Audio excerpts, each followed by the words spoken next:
día de hoy vamos a iniciar una miniserie sobre el libro de Jonás. El título del sermón se llama Uno más grande que Jonás, que sí obedeció.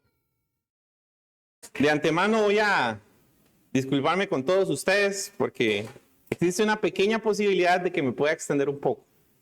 Tengo que dar una introducción bastante amplia sobre el libro de Jonás. Entonces, de antemano pido disculpas si me atraso un poco más en este primer sermón. La introducción la he basado en 4 puntos principales. Una historia que nos confronta. ¿Quién era Jonás? Una parábola o historia real y una breve explicación.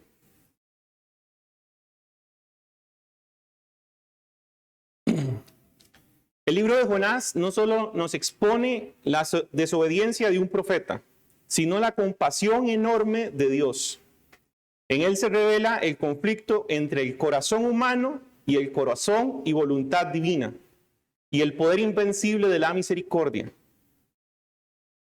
Imagine por un momento que usted es un judío en la Alemania nazi. Has perdido a familiares en campos de concentración. Has visto la crueldad del régimen. Un día Dios te dice, levántate, ve a Berlín y predica la misericordia a los nazis. ¿Cuál sería nuestra perspectiva en ese momento? Usted ha visto a sus familiares siendo aniquilados de la peor manera. ¿Cómo respondería? ¿Con obediencia, con temor o con enojo? Este es el dilema de Jonás. Nínive no era simplemente una ciudad pagana.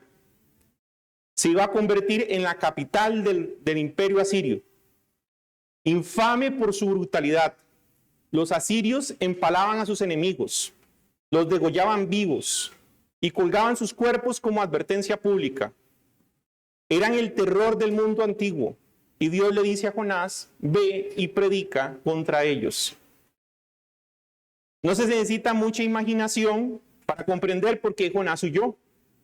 Pero más allá del temor o del enojo, lo que Jonás no soportaba es que él conocía a Dios. Dios es misericordioso, tardo para la ira. Y Jonás no quería que Nínive tuviera misericordia. Eran sus enemigos. Entonces, ¿cuál es la naturaleza del libro de Jonás? ¿Somos nosotros simples lectores, meros observadores de una historia? ¿O somos parte de un proceso espiritual que nos invita a escuchar el corazón de Dios? ¿Quién era Jonás? Jonás era hijo de Amitai, de la ciudad de Gat-Hefer, en la tribu de Zabulón. ¿Cómo lo leemos esto? En 2 de Reyes 14:25. Nos dice, él restauró los límites de Israel, desde la entrada de Hamat hasta el mar de Araba, conforme a la palabra de Jehová, Dios de Israel, la cual él había hablado por su siervo Jonás, hijo de Amitai, profeta que fue de Gat-Hefer. Él era un profeta durante el reino de Jeroboam II, un tiempo de expansión territorial, pero de gran decadencia espiritual. Jonás había profetizado la restauración de Israel. Eso trajo esperanza para el pueblo, claro está. Jonás está profetizando algo bueno para el pueblo de Israel. Está profetizando su restauración. Esto nos muestra que Jonás servía en un contexto donde muchos israelitas creían que la misericordia de Dios pertenecía única y exclusivamente al pueblo de Dios, a nadie más. Ellos, en un contexto global, eran muy sectarios. Eso lo podemos ver, por ejemplo, con los escribas y fariseos. La manera en que se comportan y actúan es sumamente sectaria. Ellos consideraban que solo el pueblo de Israel era digno. Todos los demás pueblos eran indignos delante de Dios. Israel como nación había caído en un sectarismo espiritual, creyéndose merecedor único del favor de Dios. Esta actitud está detrás del rechazo de Jonás a la misión encomendada. No es meramente un capricho personal, sino una muestra de la desconexión entre entender el corazón de Dios y nuestro propio corazón. Esa perspectiva es clave para entender la resistencia a predicar a Nínive, la capital del imperio asirio, enemigo histórico de Israel. Vemos esta desconexión, como les decía, entre escribas y fariseos y lo desconectado que estaban ellos de la escritura y de lo que vino a ser Cristo por nosotros. Por eso existía esta desconexión. Por esto Cristo no era agradable para los escribas y fariseos. La misericordia que Él muestra era algo que los fariseos no consideraban digno. Albert Martin nos dice, el texto nos recuerda que el Señor no había decidido borrar el nombre de Israel de debajo del cielo, y por eso envió a Jonás. Este detalle es clave. Jonás fue un instrumento de gracia, incluso cuando el pueblo no lo merecía. Su mensaje no solo fue a Nínive, sino al pueblo de Israel, como una advertencia y una revelación del corazón de Dios. ¿Qué quiere decir esto? Que cuando leemos el libro de Jonás, tenemos que entender que ese libro de Jonás no fue solamente para dar salvación al pueblo de Nínive, sino que Dios está exhortando al pueblo de Israel de cuál es su corazón. Y es tener misericordia, tardo para ira. No podemos simplemente abrir el libro de Jonás y pensar que no hay algo que es para nosotros también. Dios nos está mostrando misericordia. Su historia es una advertencia a Israel y a nosotros de que la gracia de Dios no se limita a clasificar quién es digno o no.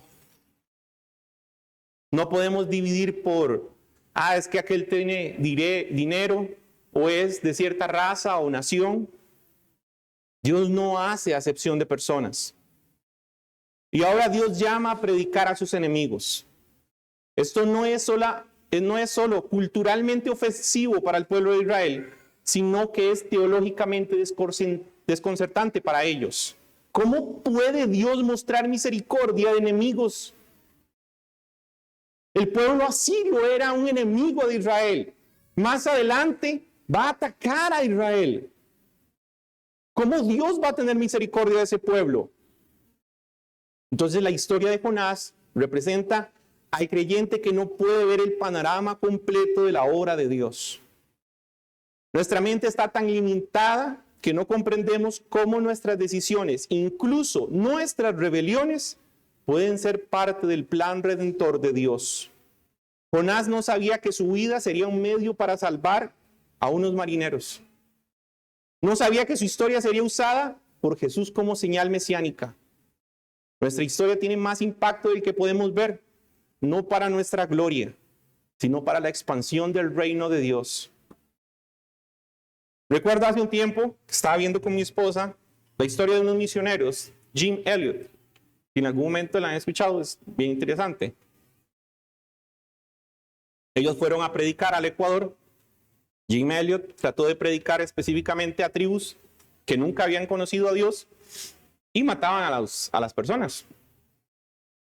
Es interesante que ellos, al cumplir este mandato, escuchamos esta narración a partir de la hija de Jim Elliot, que ella tenía apenas 1 año de edad cuando su padre muere. El impacto que tuvo la muerte del padre, tanto en ella como en la esposa de Jim, fue sumamente sorprendente, a tal punto que la esposa terminó predicando en la misma tribu que había matado a su esposo. Y de ahí se convirtieron varios creyentes. Y el impacto que tuvo esto a nivel general en las misiones fue sumamente grande. Pero el tema es que Jim nunca se enteró de ese impacto. O sea, él estaba muerto. Él simplemente obedeció a la voz de Dios. Con esto no quiero inflarles el ego y pensar que nuestra historia va a tener siempre ese impacto trascendental. Pero sí lo que les puedo decir es que nuestra historia en Dios siempre va a servir para honrar y glorificar su nombre, no para nuestra propia gloria.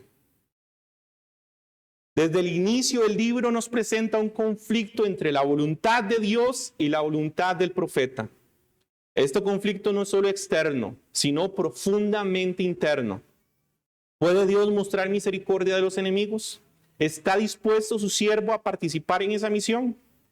Estas preguntas no solo definen la trama de Jonás, sino también nos confrontan a nosotros como lectores y oyentes.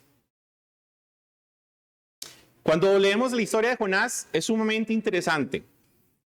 ¿Por qué? Porque es profundamente algo que nos llama la atención. Una historia de un pez gigante que tragó un hombre y obviamente la relacionamos. Existen muchas historias en el mundo que tratan de hacer algo similar. Cuando leemos la historia de Pinocho, por ejemplo, la de Moby Dick, o sea, son reflejos que llaman sumamente la atención. Esto ha llevado a que muchos críticos modernos han sugerido que Jonás es una parábola o una alegoría. Sin embargo, la evidencia interna y el testimonio de Jesús lo presenta como un hecho histórico. Hay tres razones fundamentales para sostener su historicidad. La primera, dirección divina clara.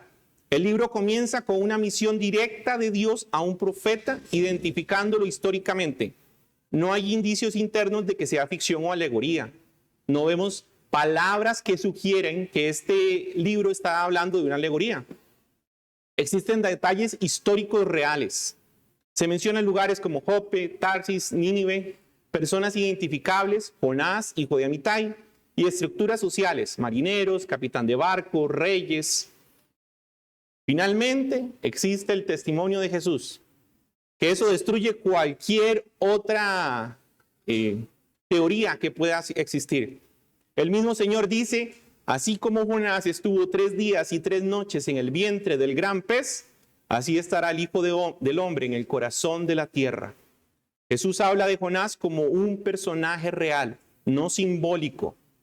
Albert Martin nuevamente señala, el Señor no usa una fábula para ilustrar la resurrección, sino a un tipo profético verdadero. Jonás existió y su historia es verdadera. Finalmente, quiero darles una breve explicación. El día de hoy vamos a abarcar el capítulo 1 de Jonás, que va a iniciar desde el versículo 1 hasta el versículo 16. ¿Por qué no vamos a abarcar el versículo 17? Porque a pesar de que tenemos una división en nuestras Biblias, nosotros debemos recordar que la división de capítulos y versículos en la Biblia no siempre ha formado parte del texto bíblico. Estas adiciones se insertaron en la época medieval para mejorar la claridad de las escrituras. Con respecto a la división de Jonás, es diferente leer el texto hebreo que leer la traducción en español que tenemos. El texto hebreo estándar ubica el versículo 17, es decir, cuando Jonás es tragado por la ballena, a partir del capítulo 2. Por esta razón, este sermón va a finalizar hasta el capítulo 16.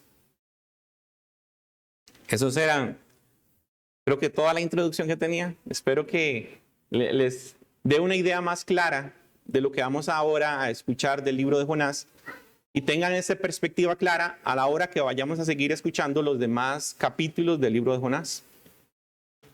Los invito a leer entonces Jonás capítulo 1 a partir del versículo 1.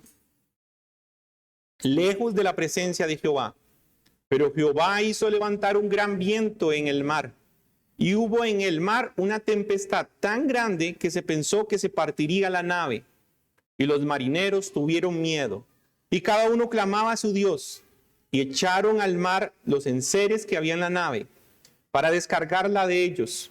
Pero Jonás había bajado al interior de la nave, y se había echado a dormir. Y el patrón de la nave se le acercó y le dijo, ¿qué tienes, dormilón? Levántate y clama a tu Dios. Quizá Él tendrá compasión de nosotros y no pereceremos. Y dijeron, cada uno a su compañero, venid y echemos suertes, para que sepamos por causa de quién nos ha venido este mal. Y echaron suertes y la suerte cayó sobre Jonás. Entonces dijeron ellos, decláranos ahora por qué se nos ha venido este mal. ¿Qué oficio tienes y de dónde vienes? ¿Cuál es tu tierra y de qué pueblo eres? Y él le respondió, soy hebreo y temo a Jehová, Dios de los cielos, que hizo el mar y la tierra. Y aquellos hombres temieron sobremanera y le dijeron, ¿por qué has hecho esto? porque ellos sabían que huía de la presencia de Jehová, pues él se los había declarado. Y le dijeron: ¿qué haremos contigo para que el mar se nos aquiete? Porque el mar se iba embraveciendo más y más. Él les respondió: tomadme y echadme al mar, y el mar se os aquietará. Porque yo sé que por mi causa ha venido esta gran tempestad sobre vosotros. Y aquellos hombres trabajaron para hacer volver la nave a tierra, mas no pudieron, porque el mar se iba embraveciendo más y más contra ellos. Entonces clamaron a Jehová y dijeron: te rogamos ahora, Jehová, que no perezcamos nosotros por la vida de este hombre, ni ponga sobre nosotros la sangre inocente, porque tú, Jehová, has hecho como has querido.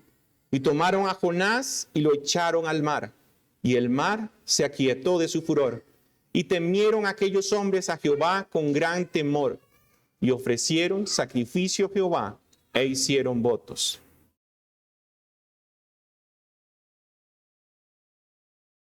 Leemos de nuevo el versículo 1 y 2, nos dice: vino palabra de Jehová a Jonás, hijo de Amitai, diciendo: levántate, ve a Nínive, aquella gran ciudad, y pregona contra ella, porque ha subido su maldad delante de mí. Dios habla una orden clara. Es urgente: levántate y ve a Nínive. A diferencia de otros libros que puede dar una introducción más amplia, en este es muy claro acerca de Jonás. Le está dando una orden, no le está pidiendo una consulta. Levántate y ve a Nínive. La urgencia es evidente. Luego le dice: pregona. El término pregonar implica proclamación pública con autoridad. Es una denuncia profética. Está diciendo: vaya y declare contra Nínive.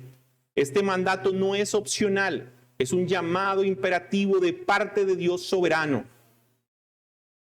Nínive era una ciudad de más de 120,000 personas. Eso lo encontramos en Jonás 4:11.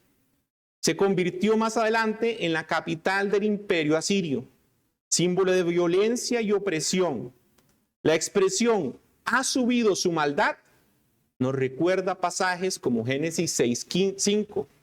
Y vio Jehová que la maldad de los hombres era mucha en la tierra, y que todo designio de los pensamientos del corazón de ellos era continuamente solamente el mal. Luego vemos cómo Dios destruye a la tierra por medio del diluvio. O Génesis 18:20. Entonces Jehová le dijo: por cuanto el clamor contra Sodoma y Gomorra se aumenta más y más, y el pecado de ellos se ha agravado en extremo. Y sabemos cuál es la consecuencia de Sodoma y Gomorra: la destrucción completa. Donde Dios interviene cuando el pecado llega a su colmo. Sin embargo, en lugar de enviar un castigo inmediato a Nínive, así como en otras ocasiones, Dios envía a un profeta. Esto nos revela algo del carácter de Dios. Dios es paciente y misericordioso, tardo para la ira. Gracias a Dios que es así. Porque si no, usted y yo ya hubiésemos sido destruidos. Estaríamos como Sodoma y Gomorra. Pero Él es tardo para la ira. Esa expresión de ir a pregonar, de llevar un mensaje a Nínive, un pueblo que no merecía, un pueblo que empalaba, que mataba, que destruía, que probablemente hacían actos todavía peores, y que esos actos están llegando a Dios. Dios aún así es tardo para la ira en ellos y demuestra su misericordia. Estos primeros 2 versos vemos ejecutar la justicia de Dios, porque Dios debe castigar el pecado, pero al mismo tiempo su misericordia ve y pregona contra ellos. Dios sigue llamando a su pueblo a proclamar la palabra en medio de culturas que le son hostiles. Somos obedientes a ese llamado. Vemos el pecado del mundo como una oportunidad para proclamar el evangelio de Cristo. o como una excusa para huir. Sé que continuamente vemos noticias de los hombres. Es claro ver esta sociedad corrompida, es obvio.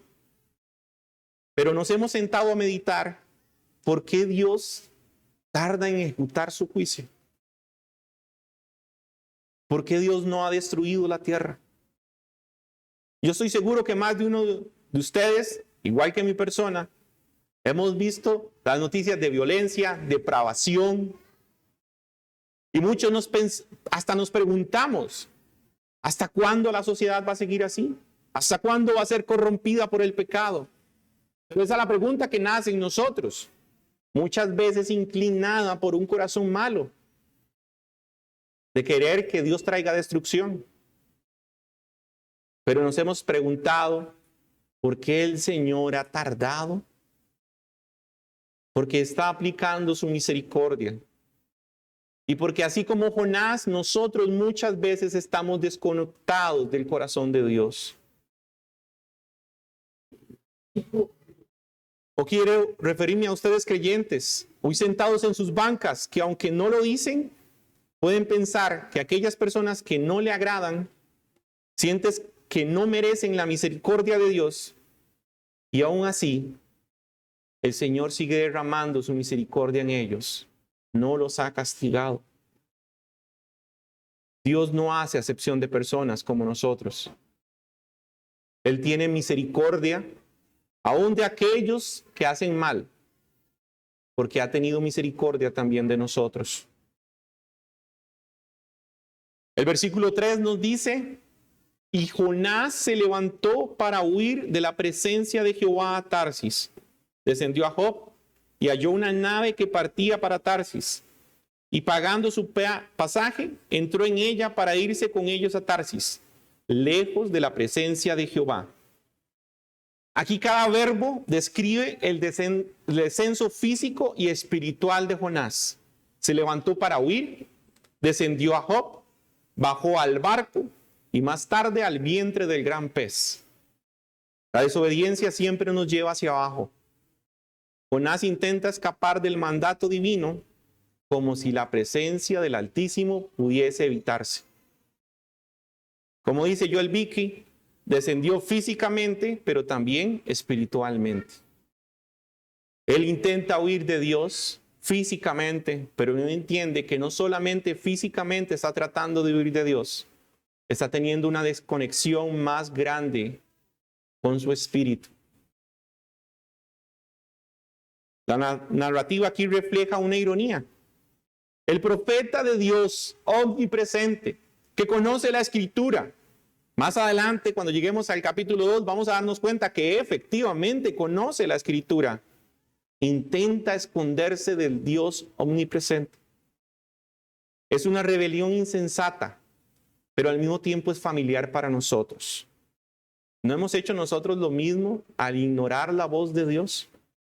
¿No somos como Jonás en muchas ocasiones queriendo huir de Dios y creemos poder hacerlo? ¿Hay algo que se esconde de Dios? Cuando nuestros corazones infringen el pecado, descendemos espiritualmente como Jonás. Tratamos de alejarnos del Dios Altísimo. Y grande es Dios que tiene misericordia, que no lo permite de aquellos que son suyos. Y lo demuestra con Jonás. Jonás intenta huir de Dios. Ilógico, ignorante. Pero así somos también nosotros. ¿Es posible huir de la presencia de Dios? El Salmo 139:7 nos dice: ¿a dónde me iré de tu espíritu? ¿Y dónde huiré de tu presencia? Si subiera a los cielos, allí estás tú. Y si en el Seol hiciera mi estrado, he aquí, allí estás tú. Si tomare las alas del alba y habitar en el extremo del mar, aún allí me guiará tu mano y me asistirá tu diestra. Teológicamente no es posible huir de Dios, pero emocional e ignorantemente sí. El pecado nos hace huir de la presencia de Dios. Cuando Adán y Eva pecan, han desobedecido a Dios, Leemos en Génesis 3:8. Y oyeron la voz de Jehová, Dios, que se paseaba en el huerto al aire del día, y el hombre y su mujer se escondieron de la presencia de Dios entre los árboles del huerto. O sea, Adán tiene una conexión íntima con Dios. Él habla cara a cara con Dios todos los días. E ignorantemente piensa que después de su pecado puede esconderse detrás de unos árboles. Es ilógico. Pero ¿cuántas veces nosotros no actuamos así? ¿Cuántas veces pecamos y lo primero que hacemos es huir de la presencia de Dios? Mentira que vamos en oración directamente después de nuestro pecado. Ignorantemente pensamos que si no vamos a orar, Dios se va a apaciguar. Él se va a calmar. Lo que se calma es nuestro corazón cada vez más endurecido, queriendo pecar cada vez más y huir más de la presencia de Dios. Es imposible huir de esa presencia. ¿Estamos huyendo en una área o pecado en nuestra vida? ¿Acaso pensamos que al cambiar de contexto, ciudad o responsabilidad, escapamos del ojo de aquel que todo lo ve? ¿O somos ignorantes igual que Jonás? El versículo 4 nos dice, pero Jehová hizo levantar un gran viento en el mar, y hubo en el mar una tempestad tan grande que se pensó que se partiría la nave. La historia ahora nos dice algo que cambia todo. Esta simple palabra destruye todo pensamiento de Jonás. Pero Jehová. Es simple. Jonás pensó huir, pero Jehová lo evitó. Algo tan simple. Él es poderoso, grande, creador de todas las cosas. Toda la creación le debe adoración. El mar le debe adoración. El viento le debe adoración. La expresión simplemente, pero Jehová hizo que la tempestad hiciera que el barco se tuviese que detener. Todos los hombres temblaban. Dios interviene activamente. La tempestad no es accidental. El viento, el mar, la tormenta, todo es instrumento en la providencia divina. La creación obedece al Creador, a diferencia de su profeta. Este pasaje resalta el dominio absoluto de Dios sobre los elementos, como Marcos 4:39, donde Jesús calma la tormenta. Aquí vemos que el mismo Señor lo agita para disciplinar a su siervo. Un texto que nos aclara acerca del poder soberano de Dios es un texto que siempre me encanta leerlo, y es Job 38, del 4 al 12. Job, ignorantemente, como todos nosotros, está tratando de debatir a Dios. Digo ignorante porque así somos. Y Dios responde, ¿dónde estabas tú cuando yo fundaba la tierra? Házmelo saber si tienes inteligencia. ¿Quién ordenó sus medidas y lo sabes? ¿O quién extendió sobre ella el cordel, sobre que están fundadas sus bases? ¿O quién puso su piedra angular cuando alababan todas las estrellas del alba y se regocijaban todos los hijos de Dios? ¿Quién encerró con puertas el mar cuando se derramaban saliéndose de su seno? Cuando puse yo nubes por vestidura suya y por su faja oscuridad, y establecí sobre él mi decreto. Les puse puertas y cerrojos y dije, hasta aquí llegarás y no pasarás adelante. Y ahí parará el orgullo de tus olas. ¿Has mandado tú a la mañana en tus días? ¿Has mostrado al alba su lugar? Dios responde de una manera tan simple que deja a Job en silencio. No puede responder. Él no sabe cómo se crearon las cosas. No entiende por qué el mar llega hasta un punto y no pasa de él. Y Dios le está afirmando, yo soy el que cree todas las cosas. Yo soy el que evito que el mar se derrame. Y yo soy ahora el que traigo una tempestad para evitar que mi siervo piense que puede huir de mi presencia. ¿Existe algo que Dios no pueda controlar? ¿No le debe toda la creación la más plena devoción y obediencia? Las tormentas en la vida no siempre son castigos destructivos. Muchas veces son instrumentos de redención. Interpretamos correctamente la disciplina de Dios. ¿La recibimos con humildad o con resistencia? Pero Dios, evitando tontamente la huida de Jonás, está mostrando una misericordia. Está disciplinando a su profeta. ¿Cuántas veces nosotros no nos encontramos en esas aflicciones duras y nos centramos en pensar qué difícil es esto que estoy sucediendo? La muerte de un ser querido, una enfermedad, perder el trabajo.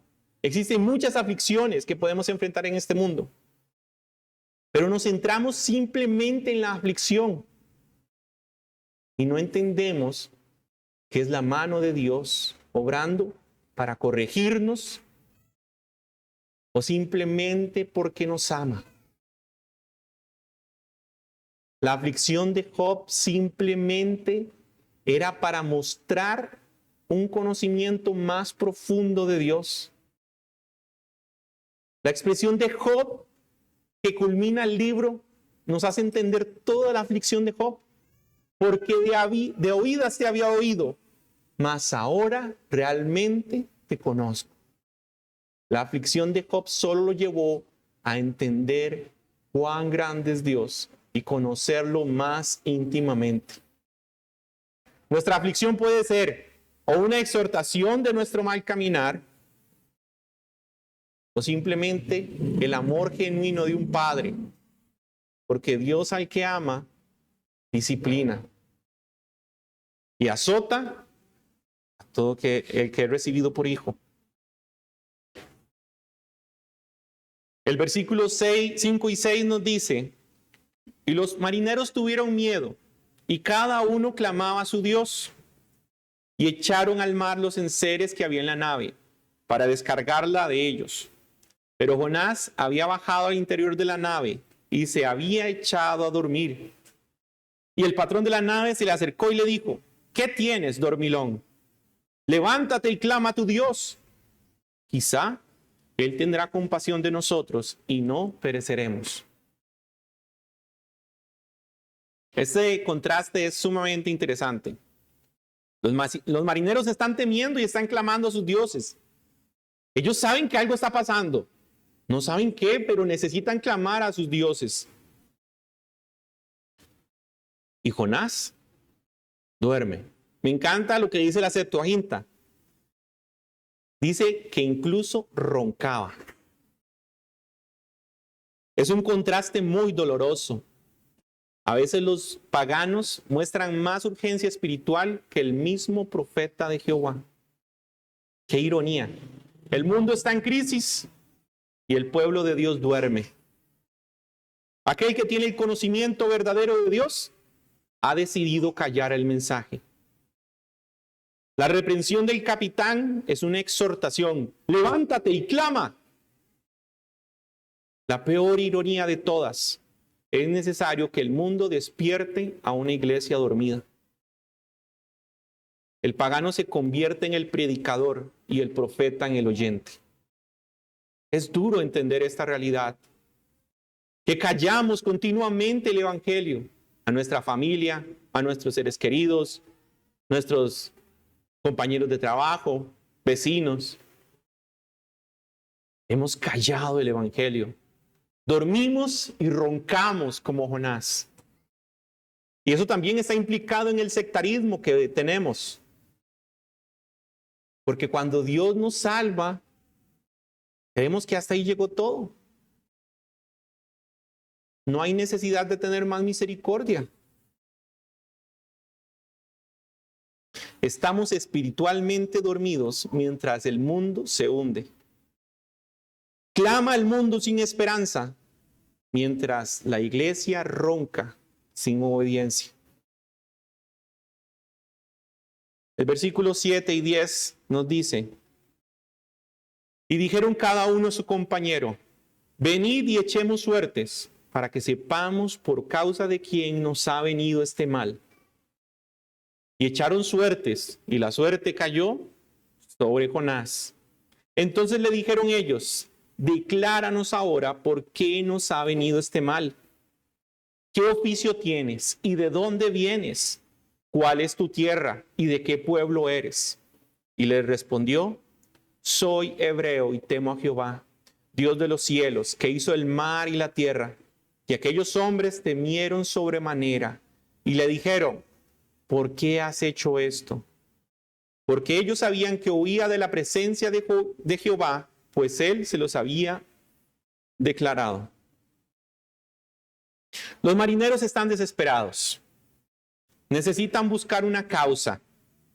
Aún en esto vemos un entendimiento increíble de los marineros.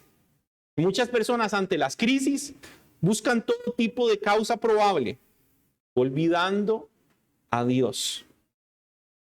Y que Dios es quien decide y controla todas las cosas. Ellos claramente acuden a dioses que no existen, pero existe una convicción de que si esta tormenta está sucediendo, es por mano divina. ¿Cuántos de nosotros ante las crisis tratamos de justificarlas con diferentes razones? Pero no entendemos que Dios es quien controla todas las cosas. La naturaleza, la enfermedad, todo viene de su mano. No hay nada que Él no controle. Toda la creación le debe obediencia a Él. Aún Satanás, cuando tienta a Job, antes de poder hacerlo, ¿a quién acude? A Dios. No puede hacerlo sin permiso. No tiene esa autoridad. Debe acudir a aquel quien tiene toda la autoridad. Y los marineros lo entienden. Buscan en la suerte. Y la suerte cae sobre Jonás. Es decir, Dios aún influye en las suertes. Dios gobierna incluso las suertes. Proverbios 16:33. Revela al responsable. Jonás confiesa: temo al Señor, Dios del cielo, que hizo el mar y la tierra. Él expresa una teología correcta, pero divorciada de su práctica. Su vida contradice su confesión. ¿Y cuántos de nosotros somos iguales? Nuestras palabras acerca del conocimiento de Dios están lejos de una práctica diaria verdadera. Y esto nos confronta a todos. ¿Cuántas veces declaramos conocer a Dios, pero nuestros actos están lejos de ese conocimiento? ¿Realmente las personas de afuera podrían decir que somos creyentes? Solo guardamos una apariencia externa. Somos como Jonás. Tenemos una teología en nuestras mentes, pero nuestra práctica está divorciada. Creo en Dios que creó el cielo y la tierra, pero no le temo, ni le obedezco. Eso fue lo que declaró Jonás. No temo a Dios, ni tampoco le quiero obedecer. Por eso estoy huyendo de su presencia. La contradicción entre su confesión y su conducta es evidente. Los marineros temen al Dios de Jonás más de lo que Jonás teme. Y este testimonio parcial será usado por Dios para llevar a los gentiles a la reverencia verdadera. ¿Qué implica su identidad? Ser profeta era ser portador de Dios, portavoz de Dios, consagrado, temido. Los marineros lo reconocen y tiemblan ante esto. También este texto nos presenta que Dios usa incluso momentos de crisis para revelar su gloria. Aun cuando no estemos dispuestos al plan soberano de Dios y lo que Él quiere ejecutar, lo hace cuando menos pensamos. Dios no necesita de nuestro parecer ni nuestra opinión para llevar su mensaje. Él lo hace aún y cuando estamos en silencio y rebeldes. ¿Ustedes pueden entender esto? Jonás no predicó, Jonás no evangelizó, pero a Dios no le importó. Dios está mostrando la misericordia, justicia y temor a los marineros por medio de Jonás. ¿Y qué hizo Jonás? Absolutamente nada. Desobedecer y huir de Dios. ¿Es nuestra vida coherente con nuestra doctrina? ¿O predicamos a un Dios soberano y vivimos como si Él no existiera? Posterior, el versículo 11 y 13 nos dice: y le dijeron, ¿qué haremos contigo para que el mar se nos aquiete? Porque el mar se iba embraveciendo más y más. Y él le respondió, tomadme y echadme al mar, y el mar se os aquietará. Porque yo sé que por mi causa ha venido esta gran tempestad sobre vosotros. Y aquellos hombres trabajaron para hacer volver la nave a tierra, mas no pudieron, porque el mar se iba embraveciendo más y más contra ellos. Jonás, hay que reconocerlo, por lo menos admite la culpa. Tomadme y echadme al mar. Él no se justifica, reconoce su pecado. Es interesante ver que Jonás ha entendido su culpa. Él no se excusa. Él sabe que ha desobedecido y que su desobediencia trajo esto. Sabe que debe ser castigado por Dios. Pero también hay algo interesante acá. Jonás está ofreciendo como un sacrificio para salvar a los demás. Esto puede considerarse una figura tipológica de Cristo. El justo que se entrega para que otros vivan. Claro está, Jonás no fue justo y no lo hace por amor a su obediencia, lo hace por resignación. Sabe que no puede huir de Dios. Ya él llegó a esa conclusión, no puedo huir de la presencia de Dios. Por lo menos voy a hacer un acto de misericordia, échenme al mar para que ustedes se salven. Pero más profundamente debemos entender que sí hubo un justo que se entregó por nosotros en obediencia. Este acto solamente tipifica a un mejor y mayor profeta. En esto vemos la gloria de Dios y el saber que no tenemos a Jonás como rey, sino uno completamente justo, ofrecido como un cordero, entregándose a sí mismo. Los marineros, sin embargo, temen dañar al profeta. De nuevo, los marineros presentan más una obediencia de un creyente que el mismo Jonás. Intentan salvarlo. Sus acciones reflejan una conciencia moral más activa que la del profeta. Dios está humillando a su siervo por medio de aquellos que no conocían a Dios. ¿Cuántos de nosotros no hemos experimentado esto? Ver una moral más firme en incrédulos que en nosotros mismos. A mí eso es sorprendente. He conocido personas que tienen una moral tan alta, aún sabiendo que no son creyentes y no conocen a Dios. Eso debe exhortarnos profundamente. ¿Reconocemos nosotros nuestra culpa ante la consecuencia de nuestros pecados? ¿Somos sensibles al quebranto de Dios para que nos podamos despertar? Al menos Jonás entendió esto, se resignó, no podía huir de la presencia de Dios. Nosotros podemos hacerlo. Podemos por lo menos en conclusión llegar a entender que no podemos huir de esa presencia. Que solamente podemos confesar nuestros pecados y reconocer que Él es tardo en ira, grande en misericordia. El versículo 14 al 16 nos dice: entonces clamaron a Jehová y dijeron: te rogamos ahora, Jehová, que no perezcamos nosotros por la vida de este hombre, ni ponga sobre nosotros la sangre inocente, porque tú, Jehová, has hecho como has querido. Y tomaron a Jonás y lo echaron al mar, y el mar se aquietó de su furor. Y temieron aquellos hombres a Jehová con gran temor, y ofrecieron sacrificio a Jehová, e hicieron votos. Esto es uno de los momentos más sorprendentes de este texto, que probablemente muchos pasamos por alto, porque yo lo hice muchas veces.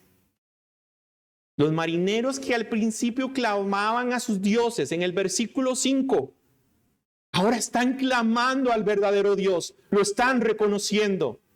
Reconocen su soberanía, su justicia, su poder, le temen a Dios.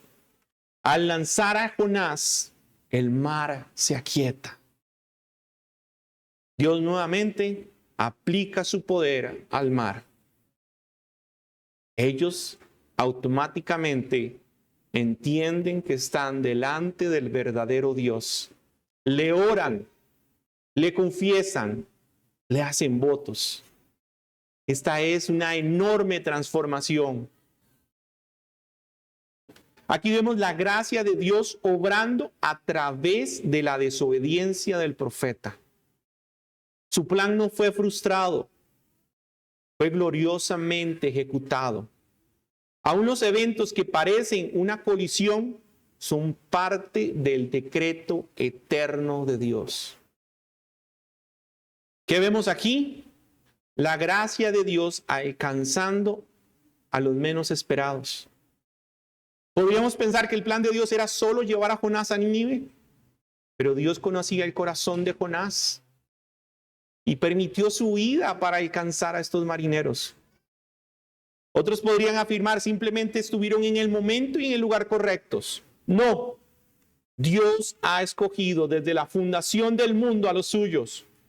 Dios habló, Dios ejecutó su misericordia. Ellos, igual que nosotros, hemos sido galardonados de algo que no merecemos, la gracia de Dios. Como dice Albert Martin, ¿quiénes somos nosotros para pensar que podemos guiar o instruir la mano de Dios? ¿No fuimos nosotros también capturados por esa misericordia? Por sucesos que no pensábamos. Cuando muchas personas vienen aquí a contar su testimonio y cómo Dios los trajo, es sorprendente ver la mano de Dios ejecutándose en los actos menos esperados.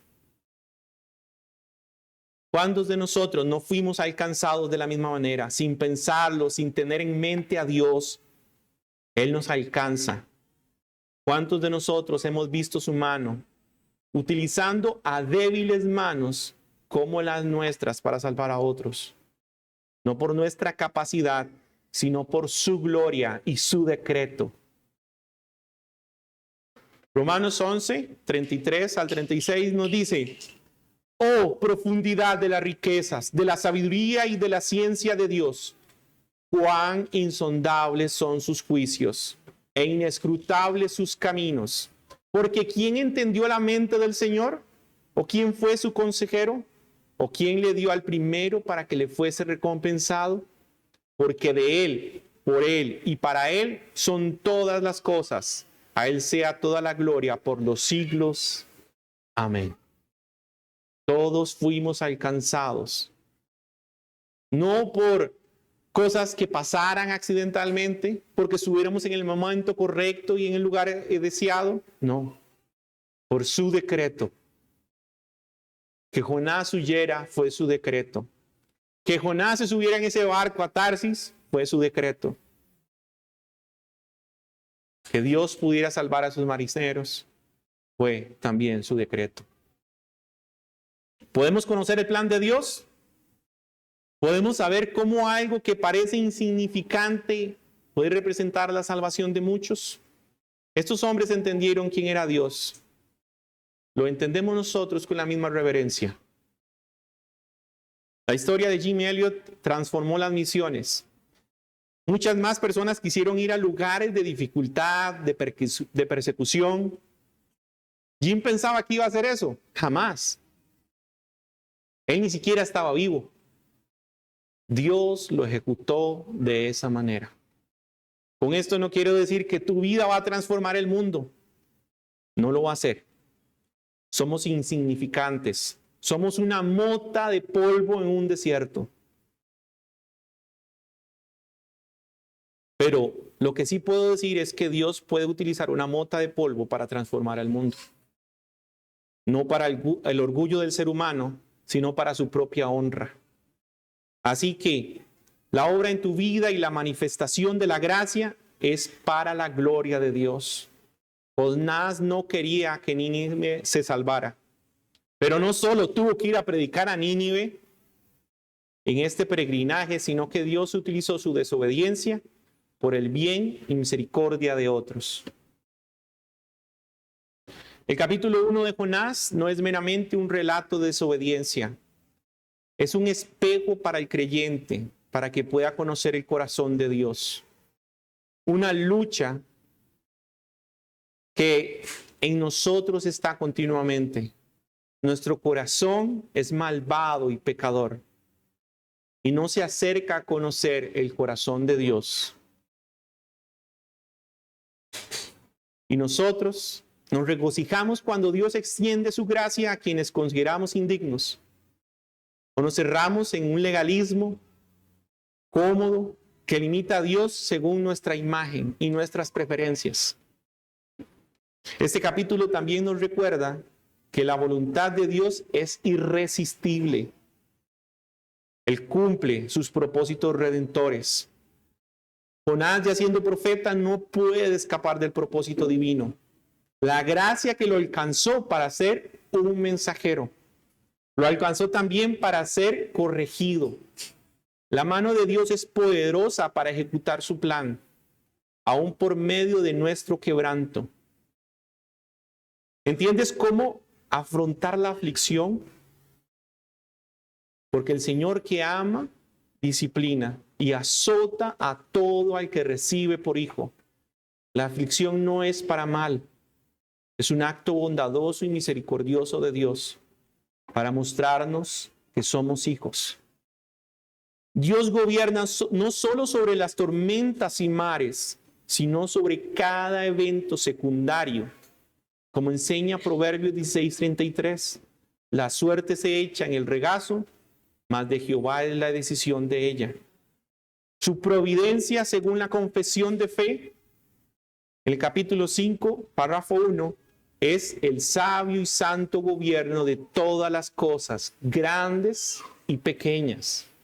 Nada escapa de su providencia. En este capítulo vemos al Dios soberano que gobierna sobre la creación, al Dios justo que no ignora la maldad, al Dios misericordioso que persigue a su siervo y salva a marineros y a una entera ciudad. Pero más aún, vemos un contraste que apunta a Cristo. Jonás desobedeció y huyó. Cristo obedeció hasta la cruz.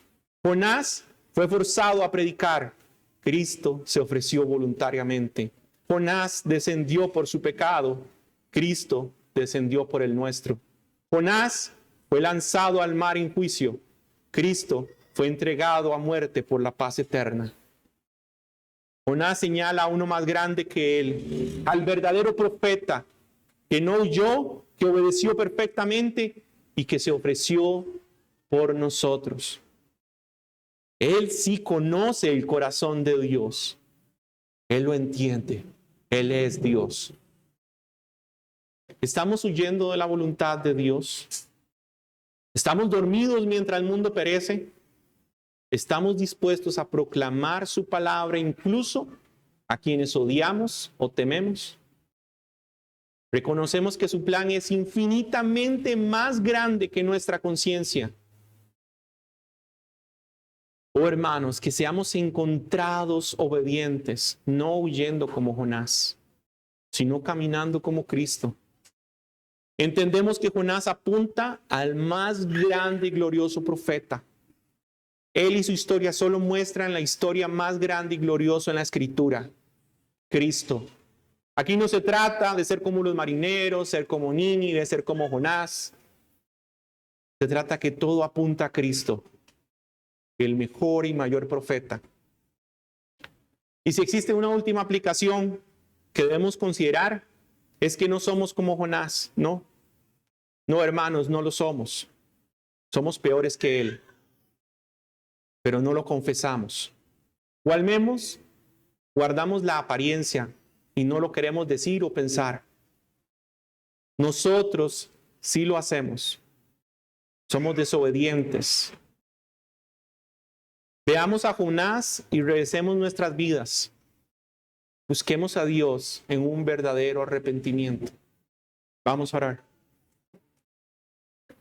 Padre misericordioso, estamos aquí, Señor, entendiendo nuestra desobediencia, nuestra falta de entendimiento, nuestra falta de comprensión de ti, y que nuestro corazón muchas veces está lejos de tu corazón.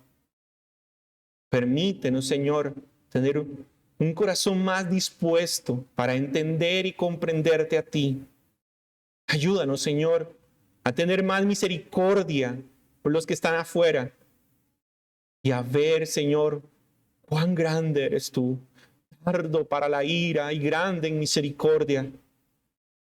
Ayúdanos, Señor, a comprender a través de esta historia que todo apunta a Cristo, aquel que fue un mejor profeta, mejor que Jonás, que es por su misericordia y por su sacrificio, Señor, que hoy podemos presentarnos delante de ti. Permítenos, Señor, glorificar tu nombre y guíanos, Señor, en esta mañana a meditar en esto, que no sea una palabra olvidada, sino que podamos meditar realmente en nuestra condición y que aquellos que no te conocen a ti puedan hoy entender que es un día de gracia donde Dios puede alcanzarlos, así como tuviste misericordia de estos marineros. Lo pedimos, oh Señor. Amén. Amén.